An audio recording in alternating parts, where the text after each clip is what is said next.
अस्सलाम वालेकुम। सत बिस्मिल्लाह जी आया नूं साडे पंजाबी चैनल ते जिहड़े लोग भरा दोस्त साडी वीडियो नूं लाइक शेयर ते कमेंट करते आ उन्हां नूं असीं दिल दीआं अथाह गहराइयां तो प्यार वंडने ते सदा प्यार ही वंडीदा। प्यार वंडण दे नाल बड़े रौले मुक जांदे आ। उन्हें क्या उरले परले रह गए थे, उरले परले रह गए थे, मां दे तरले रह गए थे, मां दे तरले रह गए थे। बेड़े विचों दो लाशां उठियां, बेड़े विचों दो लाशां उठियां, पंज मरले रह गए थे, पंज मरले रह गए थे। गल करन दा शेर सुनाउण दा मकसद समझदार बंदे मेरे वीर भरा सज्जन समझ गए। यार थोड़ी थोड़ी जमीन दे पिछे रौले नहीं बनाई दे।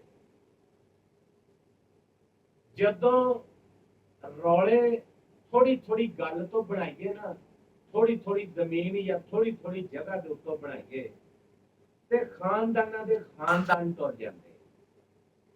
खानदान ते दूर एक जी एक बंदा टुर जाए ना तो वो जगह उनके मुल की नहीं होती ते पता उन्होंने हुंदा है जिन्हां दा जी टुर जाता।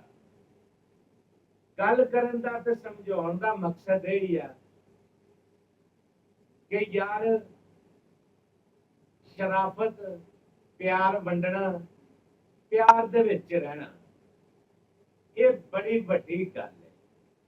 जे कोई गाल भी कढ़ जावे ना इस दे दौर च ते ओनू नाल दवा दिओ ते नाल उहदा तरला करो कि यार तू डाडा है, तू साडे तो भारा है ते असीं तेरे नाल लड़ नहीं सकदे।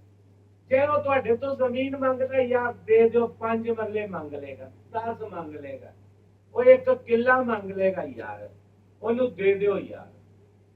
क्योंकि जमीन के पिछे लड़िया बंदा घरां दे घर बर्बाद हो जाते, खानदान बर्बाद हो जाते, पिंडां दे पिंड बर्बाद हो जाते।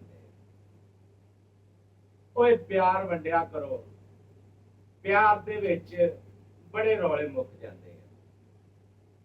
प्यार दीयां गल्लां करया करो, लड़ाई तो बचिया करो जिन्ना हो सके।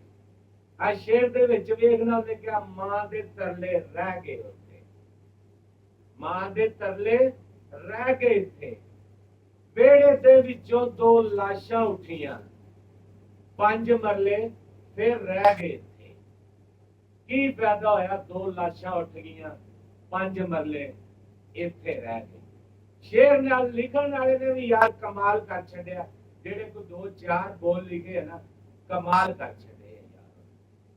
मैनू बड़े पसंद आया। मैं इस करके सज्जना बेलियां भरावां परदेसियां यारां दे अगे भी गुजारिश करदा कि देखो इन्नी मुश्किल प्रदेश दे विच जाके तुसी जदों पैसा कमाने हम इन्नी दूर पैसे वास्ते ही जाने हैं ना, मुल्क छड्ड के मां प्यो भैणा भरा ते यार ना लड़िया करो। इन्नी मेहनत नाल लड़ के केसां ते लाउणा, किते किराया ते नजायज पैसे लाने, ना किसी धी दे पुत्र ना किसी काम दे पुत्र दे। गल करन दा मकसद है ना किसी धी दे काम ते ना किसी पुत्र दे काम। समझदे हो? ते कोशिश करया करो जे कोई गाल भी कढ़दा ते ओनू नाल सलाम करया करो भी तो डाडा है।